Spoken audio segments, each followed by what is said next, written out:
Skarloey and Rheneas work on the railway that weaves round lakes and along mountain sides.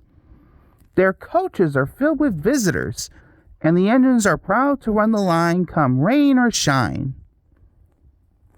The engines will never let their passengers down, but they are old and they tire more easily. Their drivers understood this, and they spoke kindly to them. Skarloey and Rheneas were pleased with this news and promised to give the new engines a big welcome. One day, the Fat Controller sent Edward to the works to be mended. Near the workstation, Edward noticed a narrow-gauge engine standing in an open-sided shed.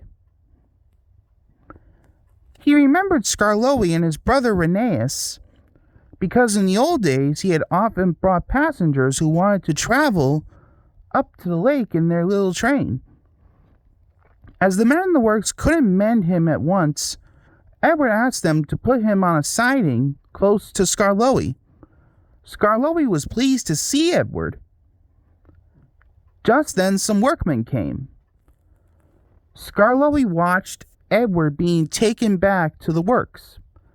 Then, shutting his eyes, he dozed in the warm afternoon sun.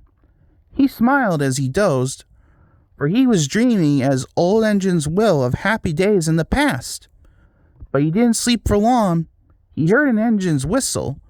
When Sir Handel and Peter Sam arrived, they found they had much to learn. Skarloey felt sorry for Peter Sam, but what Skarloey didn't know was that sometimes things got stressful during the night. But little did Sir Handel realize things were not quite as he expected. When his driver arrived, Sir Handel puffed away to fetch his coaches. He didn't like the look of them at all. He rolled to the platform just as Gordon arrived. Gordon was speechless. Presently they stopped at a station. The line curved here and began to climb. It wasn't very steep, but the day was misty and the rails were slippery.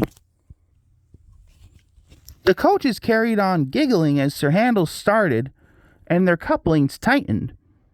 Poor Sir Handel kept slipping on the greasy rails.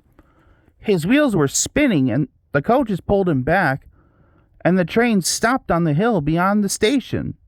The guard came up. So that's what they did. The train was brought to a level piece of line to give Sir Handel a good start. The guard helped the firemen put sand on the rails, and Sir Handel made a tremendous effort.